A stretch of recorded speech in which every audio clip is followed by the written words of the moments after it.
সুপ্রিয় শিক্ষার্থীবৃন্দ, সবাই কেমন আছো? আশা করি সবাই ভালো আছো, বাড়িতেই আছো, নিরাপদে আছো।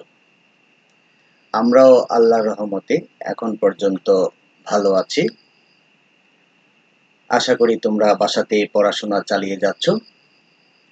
চলমান অনলাইন ক্লাসে সকলকে জানাচ্ছি আন্তরিক অভিনন্দন এবং শুভেচ্ছা।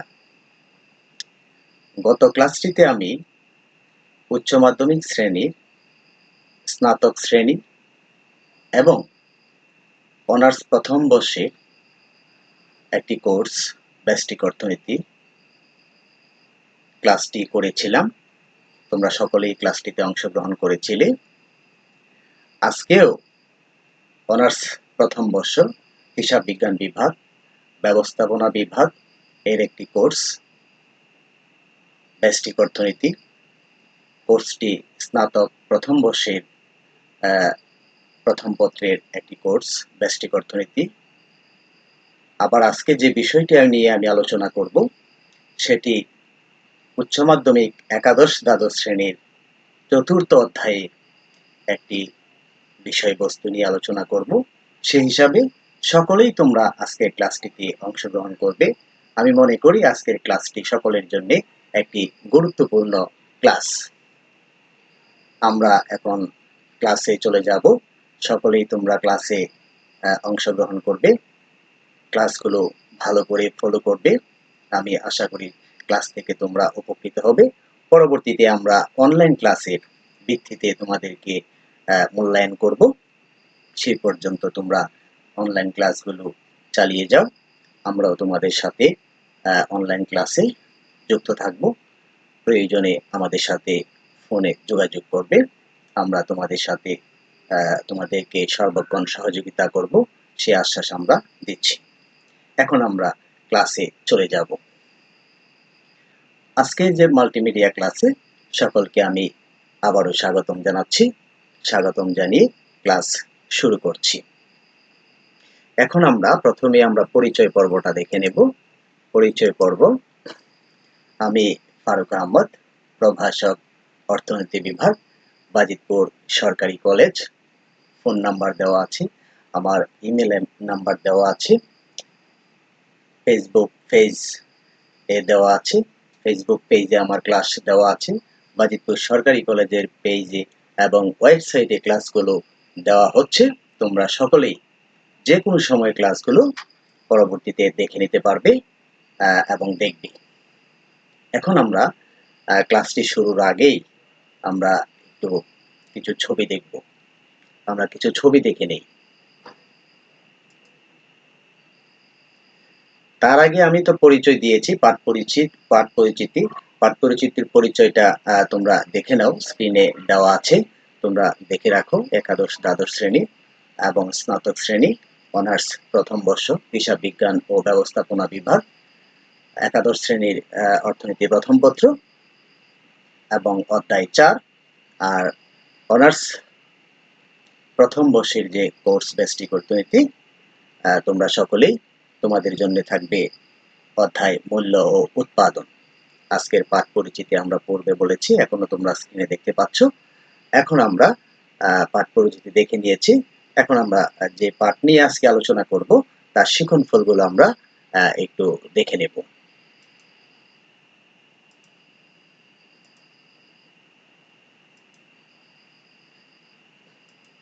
প্রথমে আমি বলেছি কিছু ছবি দেখব। আমরা ছবি দেখতে পাচ্ছি। এখানে লক্ষ্য করছি প্রথমে যে ছবিটা দেওয়া আছে, এখানে একটি ক্রেতা বিক্রেতা মাছ বাজারের ছবি দেখা যাচ্ছে।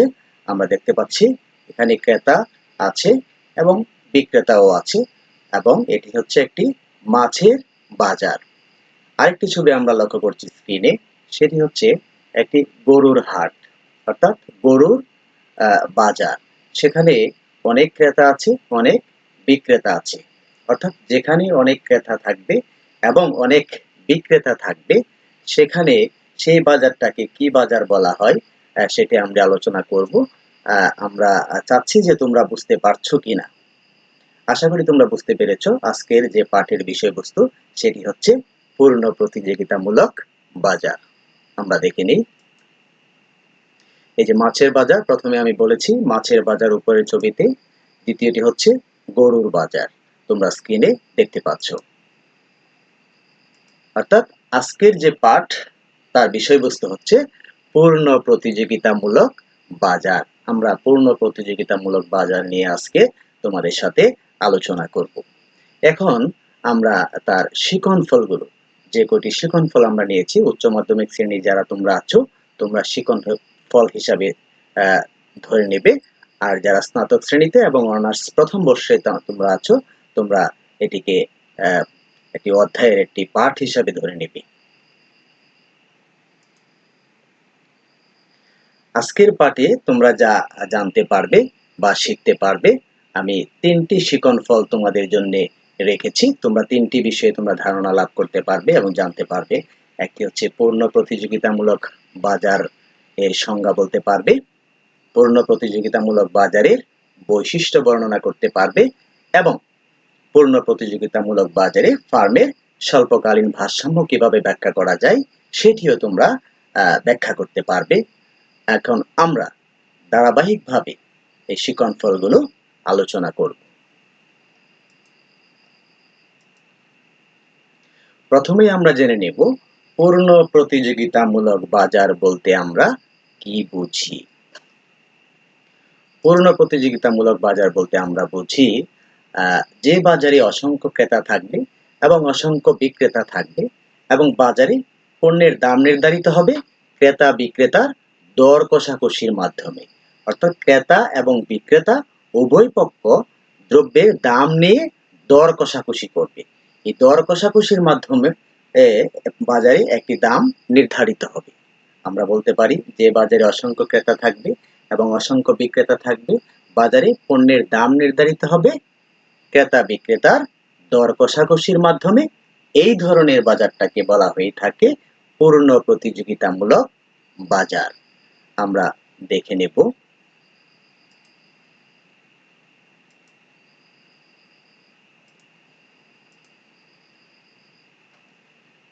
আমরা কি দেখতে পাচ্ছি, যে দ্রব্যের বাজারে অসংখ্য ক্রেতা ও বিক্রেতা একই সমজাতীয় দ্রব্য একটি নির্দিষ্ট দামে দর কষাকষির মাধ্যমে ক্রয় বিক্রয় করা হয়ে থাকে তাকে পূর্ণ প্রতিযোগিতামূলক বাজার বলা হয়ে থাকে। আমরা দেখতে পাচ্ছি, সাথে আমরা একটি ছবিও দেখে নেব। এই যে একটি চালের বাজারের ছবি, এখানে অসংখ্য ক্রেতা থাকবে, অসংখ্য বিক্রেতা থাকবে, এবং ক্রেতা বিক্রেতার মধ্যে দর কষাকষি চলবে। দর কষাকষির মাধ্যমে একটি দাম নির্ধারিত হবে, এটি হচ্ছে ভারসাম্য দাম, এবং এই দামেই ক্রেতা বিক্রেতাকে মেনে নিতে হবে। এই ধরনের বাজারটাকে বলা হয়ে থাকে পূর্ণ প্রতিযোগিতামূলক বাজার। এই যে আমরা একটি ছবি দেখতে পাচ্ছি, একদিকে ক্রেতা আরেকদিকে বিক্রেতা। আমরা মাঝে মধ্যে খেয়াল করি যে দড়ি টানাটানি, দুটি পক্ষ থাকে, দুই দিকে দুটি পক্ষ থাকবে, দড়ি টানাটানি শুরু হয়ে যাবে। ঠিক সেইভাবে ক্রেতা বিক্রেতা দুটি পক্ষ দাম নিয়ে তারা বার্গেনিং শুরু করে দেয়, অর্থাৎ দর কষাকষি করে দর কষাকষির মাধ্যমে একটি জায়গায় উপনীত হয়। সেই দামে সকলকে, অর্থাৎ ক্রেতা এবং বিক্রেতাকে দামটি মেনে নিতে বাধ্য থাকে। আশা করি তোমরা পূর্ণ প্রতিযোগিতামূলক বাজার কি তা বুঝতে পেরেছ। সহজ ভাষায় হচ্ছে, যে বাজারে অসংখ্য ক্রেতা থাকবে, অসংখ্য বিক্রেতা থাকবে, এবং পণ্যের দাম নির্ধারিত হবে ক্রেতা এবং বিক্রেতার দর কষাকষির মাধ্যমে। এই ধরনের বাজারটাকে বলা হয়ে থাকে পূর্ণ প্রতিযোগিতামূলক বাজার। আশা করি তোমরা সকলেই বুঝতে পেরেছ। এখন আমরা দেখব পূর্ণ প্রতিযোগিতামূলক বাজারের বৈশিষ্ট্য। পূর্ণ প্রতিযোগিতামূলক বাজারের বৈশিষ্ট্য আমরা দেখে নেব। প্রথমে হচ্ছে, বাজারে অসংখ্য ক্রেতা থাকবে এবং অসংখ্য বিক্রেতা থাকবে। আমি আগেই বলেছি যে বাজারে অসংখ্য ক্রেতা থাকবে এবং অসংখ্য বিক্রেতা থাকতে হবে। এটি হচ্ছে পূর্ণ প্রতিযোগিতামূলক বাজারের একটি বৈশিষ্ট্য। আরেকটি হচ্ছে, দ্রব্য সমজাতীয় হইতে হবে। অর্থাৎ পূর্ণ প্রতিযোগিতামূলক বাজারে সকল বিক্রেতা একই দ্রব্য, একই মান সম্পন্ন, একই গুণ সম্পন্ন দ্রব্য, অর্থাৎ সমজাতীয় দ্রব্য থাকবে পূর্ণ প্রতিযোগিতামূলক বাজারে। ক্রেতা বিক্রেতার বাজার সম্পর্কে পূর্ণ জ্ঞান থাকতে হবে। অর্থাৎ এই বাজারে একজন বিক্রেতার যেমন পূর্ণ জ্ঞান থাকতে হবে, বাজার সম্পর্কে তার ধারণা থাকতে হবে, একজন ক্রেতারও বাজার সম্পর্কে, বাজারের দাম সম্পর্কে, বিক্রেতা সম্পর্কে সজাগতা, বাজার সম্পর্কে তার পূর্ণ ধারণা থাকতে হবে। সেটা হচ্ছে পূর্ণ প্রতিযোগিতামূলক বাজারের বৈশিষ্ট্য। ফার্মের অবাধ প্রবেশ ও প্রস্থানের সুযোগ থাকবে। অর্থাৎ এখানে আমরা বলতে পারি ক্রেতা এবং বিক্রেতা বাজারে অবাধে প্রবেশ করতে পারবে অথবা অবাধে প্রস্থান করতে পারবে। এই যে বৈশিষ্ট্যটা, সেটি হচ্ছে পূর্ণ প্রতিযোগিতামূলক বাজারের বৈশিষ্ট্য। ক্রেতার যুক্তিসঙ্গত আচরণ থাকবে। অর্থাৎ ক্রেতা যারা থাকবে বাজারে, তারা যুক্তিসঙ্গত আচরণ করবে। এখানে মানসিকভাবে ভারসাম্যহীন যারা থাকবে তারা বাজারে যেতে পারবে না, পাগল হলে হবে না। আমরা বলবো যে ক্রেতা স্বাভাবিক আচরণ করবে অথবা যুক্তিসঙ্গত আচরণ করতে হবে। সেটা হচ্ছে পূর্ণ প্রতিযোগিতামূলক বাজারের বৈশিষ্ট্য। উৎপাদনের উপকরণ সমূহের অবাধ গতিশীলতা থাকবে। আমরা জানি যে উৎপাদন করতে যে সকল উপকরণ লাগে, সে প্রত্যেকটি উপকরণ কি করতে হবে?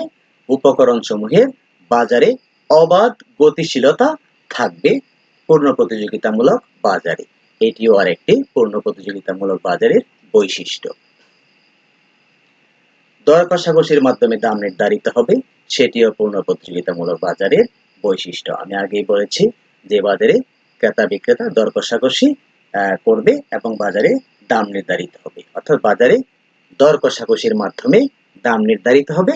এটা হচ্ছে পূর্ণ প্রতিযোগিতামূলক বাজারের বৈশিষ্ট্য আমরা দেখতে পাচ্ছি। ফার্মকে দাম গ্রহীতা বলা হয়।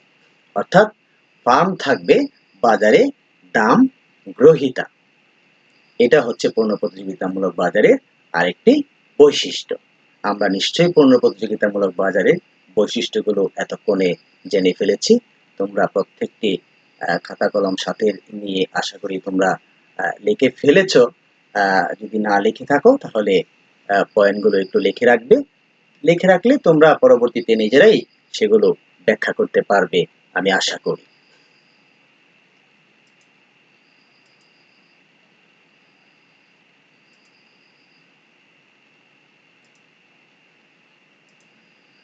এখন আমরা চলে যাব পূর্ণ প্রতিযোগিতামূলক বাজারের স্বল্পকালীন ভারসাম্য। একটি ফার্ম কিভাবে পূর্ণ প্রতিযোগিতামূলক বাজারে স্বল্পকালে ভারসাম্য অর্জন করে, সেটি আমরা এখন বিস্তারিত আলোচনা করব। তোমরা খেয়াল করবে আমি কি বলছি এবং স্ক্রিনগুলোতেও তোমরা লক্ষ্য করবে। পূর্ণ প্রতিযোগিতামূলক বাজারে একটি ফার্ম স্বল্পকালে যখন ভারসাম্য অর্জন করে বা অর্জন করতে চায়, তাহলে তাকে কতগুলো শর্ত বা অনুমিতি শর্ত পালন করতে হয়। অনুমিতি শর্তগুলো কি কি? অনুমিতি শর্ত হচ্ছে অসংখ্য ক্রেতা থাকবে, অসংখ্য বিক্রেতা থাকবে। বাজারে অসংখ্য ক্রেতা থাকতে হবে, অসংখ্য বিক্রেতা থাকতে হবে। বাজারে সমজাতীয় পণ্য থাকতে হবে। ক্রেতা বিক্রেতার বাজার সম্পর্কে পূর্ণ জ্ঞান থাকতে হবে এবং উপাদান সমূহ, অর্থাৎ আমি আগেই বলেছি উৎপাদনের যে উপকরণ সমূহ সম্পূর্ণ গতিশীল থাকবে। 5 নাম্বার, বাজারে পণ্যের দাম স্থির থাকবে। কেন পণ্যের দাম স্থির থাকবে? যেখানে ক্রেতা বিক্রেতা পণ্যের দাম দর কষাকষির মাধ্যমে নির্ধারিত হবে। একবার দাম দর কষাকষির মাধ্যমে নির্ধারিত হলে সেক্ষেত্রে সেটি আর পরিবর্তন হওয়ার কোনো সুযোগ থাকে না। তাই বলা হয় যে বাজারে পণ্যের দাম স্থির থাকতে হবে। এগুলো হচ্ছে পূর্ণ প্রতিযোগিতামূলক বাজারের ভারসাম্য অর্জনের জন্য অনুমিতি শর্ত। এই অনুমিতি শর্তের যদি কোনো কারণে অভাব হয়, তাহলে পূর্ণ প্রতিযোগিতামূলক বাজারে ভারসাম্য অর্জন করা সম্ভবপর হবে না। আমরা জানি, এখন বলবো যে ভারসাম্যের শর্ত।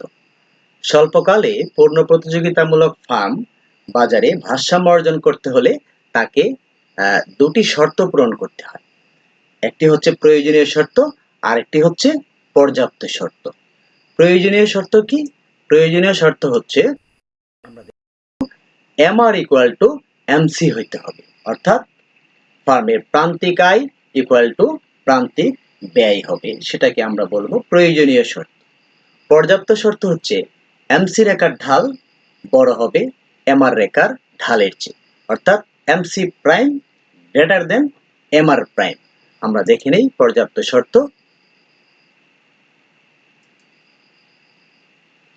আমরা স্ক্রিনে দেখতে পাচ্ছি এমসি রেখা এমআর রেখাকে নিচের দিক থেকে ছেদ করে উপরের দিকে উঠে, অর্থাৎ এমসি রেখার ঢাল যদি বড় হয়, MC prime greater than MR prime যদি হবে, তাহলে অবশ্যই এমসি রেখা এমআর রেখাকে ছেদ করে নিচের দিক থেকে উপরের দিকে উঠবে।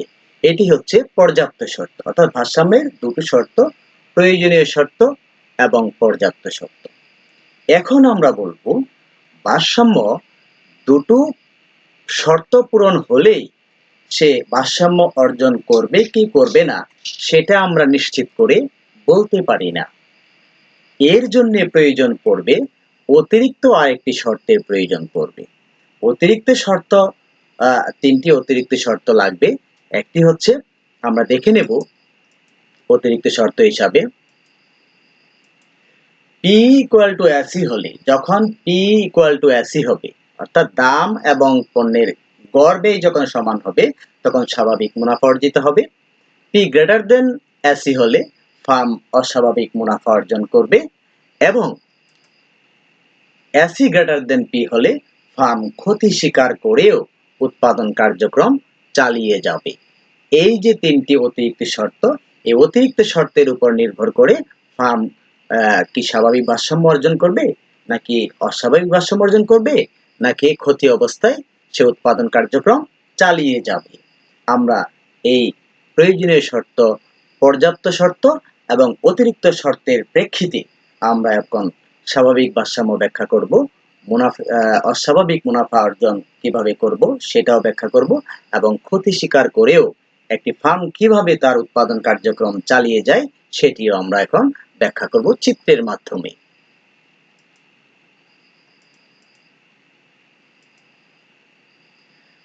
স্বাভাবিক মুনাফার ভারসাম্য। আমি আগেই বলছি স্বাভাবিক মুনাফার ক্ষেত্রে মোট আয় এবং মোট ব্যয় সমান হতে হবে। যেখানে মোট আয় এবং মোট ব্যয় সমান হবে সেখানে স্বাভাবিক মুনাফা হবে। এক্ষেত্রে মোট ব্যয় এর মধ্যে মোট ব্যয় যেখানে থাকবে সেখানে মালিকের নিজস্ব শ্রম থাকবে, মালিকের নিজস্ব মূলধন থাকবে, ভূমির প্রাপ্য মজুরি থাকবে, সুদ থাকবে, খাজনা নিহিত থাকবে।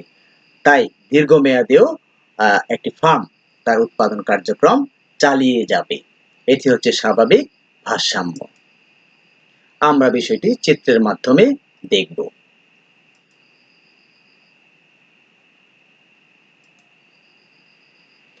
স্বাভাবিক মুনাফার চিত্র আমরা খেয়াল করছি। আমরা চিত্রের ব্যাখ্যা দেব এইভাবে। ভূমিয়ককে আমরা লক্ষ্য করছি কিউ, উৎপাদনের পরিমাণ, লম্ব হচ্ছে ওয়াই, লম্বকে দাম, আয় এবং ব্যয় নির্ধারণ করা হয়েছে। এক্ষেত্রে আমরা পি বিন্দু লক্ষ্য করছি। পি বিন্দুতে লক্ষ্য করছি AR equal to MR equal to P, অর্থাৎ এক্ষেত্রে গড় আয়, প্রান্তিক আয় এবং দাম সমান হবে। আমরা লক্ষ্য করছি এসি রেখা লক্ষ্য করছি, এমসি রেখা লক্ষ্য করছি। প্রাথমিকভাবে এই যে এমসি রেখাটি এমসি রেখাকে এমআর রেখাকে নিচের দিক থেকে ছেদ করে উপরের দিকে উঠেছে। এক্ষেত্রে ওএম পরিমাণ উৎপাদনের জন্য ওপি পরিমাণ দাম নির্ধারণ করা হয় বা দাম দিতে হয়। এই ই বিন্দুতে এসি রেখা আমরা লক্ষ্য করছি, এই বিন্দুতে এসি রেখা অঙ্কন করা হয়েছে। এক্ষেত্রে ই বিন্দুতে ভারসাম্যের যে প্রয়োজনীয় শর্ত এমআর ইকুয়াল টু এমসি সেটি পালিত হয়েছে এবং ভারসাম্যের যে পর্যাপ্ত শর্ত এমসি রেখার ঢাল বড় হবে এমআর রেখার ঢালের চেয়ে, আমরা লক্ষ্য করছি এই যে এমআর রেখা, এই এমআর রেখাকে এমসি রেখা যেহেতু ছেদ করে উপরের দিকে উঠেছে তাহলে অবশ্যই এমসি রেখার ঢাল এমআর রেখার ঢালের চেয়ে বেশি। দ্বিতীয় শর্ত পূরণ হয়েছে এই বিন্দুতে। এবং অতিরিক্ত যে শর্ত এসি, এই যে ই এম পরিমাণ হচ্ছে এসি আর এক্ষেত্রে দাম হচ্ছে ওপি। ওপি সমান সমান ইএম। সুতরাং ই বিন্দুতে ভারসাম্যের প্রয়োজনীয় শর্ত, পর্যাপ্ত শর্ত এবং অতিরিক্ত শর্ত পূরণ হওয়ায় স্বাভাবিক মুনাফা অর্জিত হয়েছে। আমরা এখন সেটিকে গাণিতিকভাবে দেখাবো। এই যে pi equal to TR minus TC equal to 0 হতে হবে।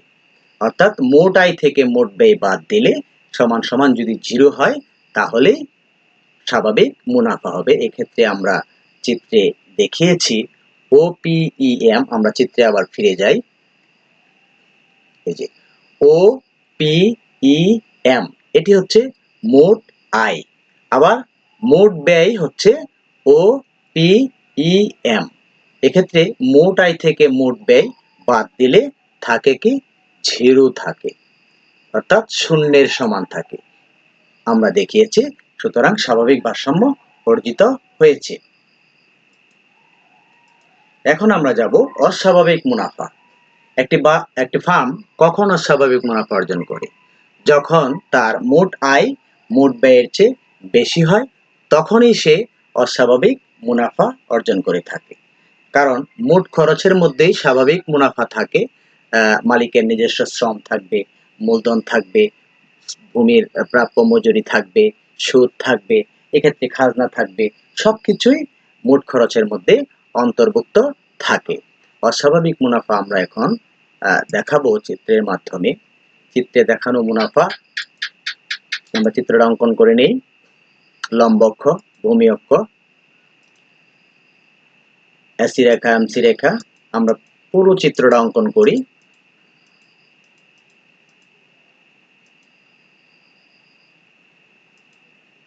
খেয়াল করো, চিত্রে আমরা লক্ষ্য করছি ভূমি অক্ষে উৎপাদনের পরিমাণ কিউ, লম্ব অক্ষে দাম, আয় এবং ব্যয়। আমরা খেয়াল করছি প্রাথমিকভাবে ই বিন্দুতে এমআর রেখাকে এমসি রেখা নিচের দিক থেকে ছেদ করে উপরে উঠেছে, যার কারণে ভারসাম্যের প্রয়োজনীয় শর্ত এবং পর্যাপ্ত শর্ত দুটোই পূরণ হয়েছে। এক্ষেত্রে অতিরিক্ত শর্ত আমরা বলেছি অস্বাভাবিক মুনাফা হতে হলে তাকে পি গ্রেটার দেন এসি হতে হবে। তাহলে আমরা লক্ষ্য করছি এই যে ই এম পরিমাণ হচ্ছে, আমরা খেয়াল করতেছি পি এবং এফ এম পরিমাণ হচ্ছে এসি, অর্থাৎ ইএম বড় এফ এম এর চেয়ে। তার মানে কি এসি রেখা পি রেখার নিচে অবস্থান করছে, এই জন্য পি গ্রেটার দেন এসি। এক্ষেত্রে স্বাভাবিক না হয়ে এক্ষেত্রে অস্বাভাবিক মুনাফা অর্জিত হবে। আমরা গাণিতিকভাবে দেখাবো।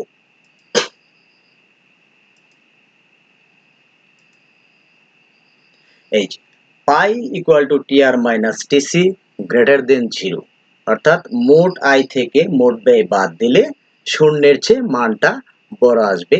আমরা চিত্রে দেখিয়েছি ওপিইএম মাইনাস ওটিএফএম।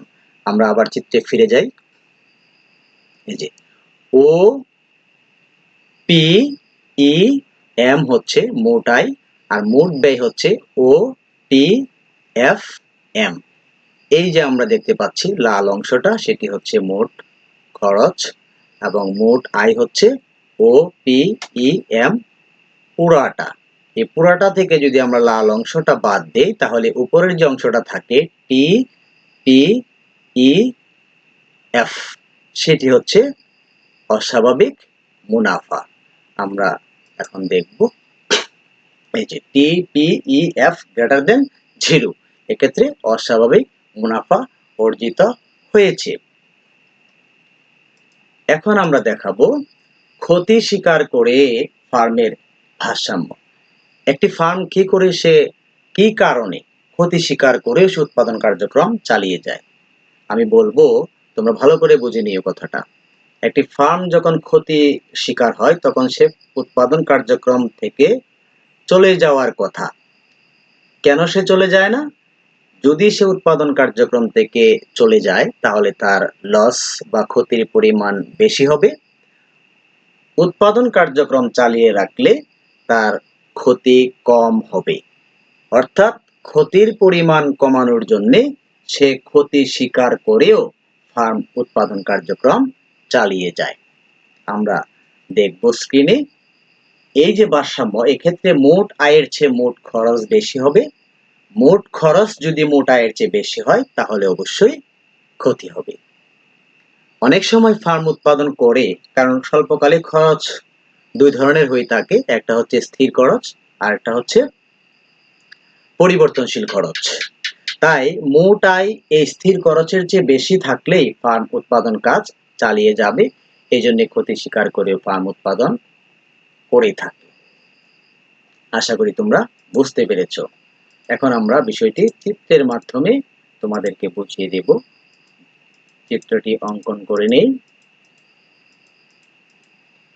আমরা দেখতে পাচ্ছি ভূমি অক্ষে উৎপাদনের পরিমাণ কিউ, লম্ব অক্ষে আমরা ধরে নেব আয়, দাম এবং খরচ। এক্ষেত্রে আমরা খেয়াল করছি প্রাথমিকভাবে ভারসাম্যের যে প্রয়োজনীয় এবং পর্যাপ্ত শর্ত কোথায়, এই যে এইচ বিন্দুতে, তোমরা খেয়াল করছো এইচ বিন্দুতে ভারসাম্যের প্রয়োজনীয় পর্যাপ্ত শর্ত পূরণ হয়েছে। এক্ষেত্রে ভারসাম্যের যে অতিরিক্ত শর্ত এসি গ্রেটার দেন পি হবে। আমরা লক্ষ্য করছি এই যে পি রেখা, এই পি রেখার চেয়ে উপরে অবস্থান করছে এসি রেখা, তাই এসি অবশ্যই পি রেখার চেয়ে বড়। তাহলে আমরা এখন করব কি, মোট আয় বের করব এবং মোট ব্যয় বের করব। মোট আয় হচ্ছে এই যে আমরা খেয়াল করি ও পি এইচ এম, এটি হচ্ছে মোট আয়। তোমরা খেয়াল করছো মাউস পয়েন্ট দিয়ে আমি দেখাচ্ছি তোমাদেরকে। মোট ব্যয় হচ্ছে O F E H, sorry E M, আমি আবারও বলছি ও এফ ই এম, এটি হচ্ছে মোট ক্ষতি এবং আয় হচ্ছে ও পি এইচ এম। তার মানে কি মোট ক্ষতির চেয়ে মোট আয় কম। এক্ষেত্রে টি আর মাইনাস টিসি করলে লেস দেন 0 হবে, অর্থাৎ খরচ বেশি আয় কম। এক্ষেত্রে শূন্যের চেয়ে মানটা ছোট আসবে, এই জন্য এখানে ক্ষতির পরিমাণ হবে পি এফ ই এইচ পরিমাণ। আমরা যে লাল অংশটা দেখতে পাচ্ছি বর্ডার দেওয়া, সেটি হচ্ছে ক্ষতির পরিমাণ। একজন উৎপাদনকারী বা ফার্ম স্বল্পকালে ক্ষতির পরিমাণ কমানোর জন্য সে তার উৎপাদন কার্যক্রম চালিয়ে রাখে। আমরা দেখতে পাচ্ছি pi equal to T R minus TC less than 0। আমরা আগে বলে নিয়েছি O P H M minus O F E M equal to T P E F less than 0, অর্থাৎ ক্ষতি স্বীকার করে ফার্ম উৎপাদন কার্যক্রম চালিয়ে রাখে। এখন আমি তোমাদেরকে একক কাজ দেব, যেহেতু জোড়ায় কাজ করা এখন সম্ভব না, বাসায় বসে তোমরা কাজ করবে। যে কাজটি তোমরা কলেজে বসে করার কথা, শ্রেণীকক্ষে বসে করার কথা, সেই কাজটি তোমরা বাসায় বসে বাসাকে তোমরা শ্রেণীকক্ষ মনে করবে এবং কাজগুলো তোমরা আজকের কাজটি তোমরা আজকেই করে নেবে, আমি সেই প্রত্যাশা তোমাদের কাছ থেকে করি। তোমরা কাজটি দেখে নাও। স্বাভাবিক মুনাফার চিত্রটি খাতায় অঙ্কন করবে এবং তার ব্যাখ্যা দেবে। আমি আশা করি তোমরা হাতের কাজটি ফেলে দেবে না, ফেলে রাখবে না। যে কাজটি আমি কলেজে থাকলে, শ্রেণীকক্ষে থাকলে সাথে সাথে করিয়ে নিতাম, আদায় করে নিতাম, তোমরা বাসায় বসে কাজটি করে আমাকে জানাবে কাজটি তোমরা করতে পেরেছো কি পারোনি। অবশ্যই তোমরা পারবে, আশা করি সেই বিশ্বাস আমার আছে। আরেকটি কাজ আমি দেব, দুটো কাজ। ভারসাম্যের শর্তগুলো লেখো। আমরা পড়িয়েছি একটু আগে ভারসাম্যের শর্ত, তোমরা খাতায় লিখবে, তারপর তোমরা আমাকে জানাবে যে স্যার আমরা কাজটি করেছি, পেরেছি। আমি আশা করি তোমরা সকলেই পারবে। এখন আমি মূল্যায়ন করব। মূল্যায়নের জন্য আমি দুটো কোশ্চেন রেখেছি তোমাদের জন্য। স্বাভাবিক ভারসাম্যের অতিরিক্ত শর্ত কি? সহজ একটি কোশ্চেন। স্বাভাবিক ভারসাম্য অর্জন করার জন্য অতিরিক্ত একটি শর্ত লাগে, সেটি তোমরা নিশ্চয়ই এতক্ষণে বুঝে গেছো। আমি বলেছি, তারপর আমি আবার তোমাদেরকে বলে দিচ্ছি। P equal to AC. উত্তরটি দেখে নাও। স্বাভাবিক ভারসাম্যের অতিরিক্ত শর্ত কয়টি? শর্তটি কি? অর্থাৎ শর্ত কয়টি আমি বলে নিচ্ছি, সরি, একটি। শর্ত কয়টি? একটি। অস্বাভাবিক ভারসাম্যের অতিরিক্ত শর্ত কি? কি বলতে গেলে আমি এখানে টাইপে একটু সমস্যা হয়েছে। শর্ত কয়টি এবং কি? এখানে অস্বাভাবিক ভারসাম্যের শর্ত হবে একটি, এবং সেটি হচ্ছে পি গ্রেটার দেন এসি। তোমরা লিখে রাখো, প্রশ্নটা একটু টাইপিং এ ভুল হয়েছে। স্বাভাবিক ভারসাম্যের অতিরিক্ত শর্ত কয়টি এবং কি? একটি এবং পি ইকুয়াল টু এসি। অস্বাভাবিক ভারসাম্যের শর্তটি কি এবং কয়টি? এটিও হচ্ছে একটি, এবং শর্ত হচ্ছে পি গ্রেটার দেন এসি। এই হচ্ছে তোমাদের মূল্যায়নের দুটি কোশ্চেন। এখন আমি বাড়ির কাজ দেব। আমরা শ্রেণীকক্ষের কাজ দিয়েছি, সেটি বাসায় বসে করবে। বাড়ির কাজ তো বাড়িতেই করবে, অর্থাৎ দুটো কাজ তোমরা বাসায় চালিয়ে যাবে, হাতে কোনো কাজ রাখবে না, ফেলে রাখবে না। প্রতিদিনের কাজ তোমরা প্রতিদিন করে নেবে। তোমরা জানো ক্লাসে আমি প্রতিদিনের কাজ আদায় করি, বাড়ির কাজ আমি দেই এবং আদায়ও করি। সেই হিসাবে অনলাইন ক্লাসেও তোমাদের জন্য বাড়ির কাজ আমি দিচ্ছি। তোমরা সেগুলো বাসায় বসে করবে, তারপর আমাকে জানাবে যে ক্লাস গুলো তোমরা করেছো এবং বাড়ির কাজগুলো তোমরা আদায় করেছো। বাড়ির কাজ। পূর্ণ প্রতিযোগিতামূলক বাজারে বৈশিষ্ট্যগুলো কি কি তোমরা খাতায় লিখবে এবং নিজের মতো করে ব্যাখ্যা করবে। তারপর যদি তোমাদের বুঝতে সমস্যা হয়, ক্লাস আমাদের কলেজের ওয়েবসাইটে দেওয়া থাকবে, তোমরা পুনরায় দেখে নেবে। দেখে তারপর কাজগুলো মনোযোগ সহকারে আদায় করবে। আজকে এই পর্যন্তই। আমি সকলকে একাদশ শ্রেণীর, দ্বাদশ শ্রেণী, স্নাতক প্রথম বর্ষ, অনার্স প্রথম বর্ষ, হিসাব বিজ্ঞান বিভাগ এবং ব্যবস্থাপনা বিভাগের সকল ছাত্রছাত্রীদেরকে ধন্যবাদ জানিয়ে আজকের মতো এখানেই আমি বিদায় নিচ্ছি।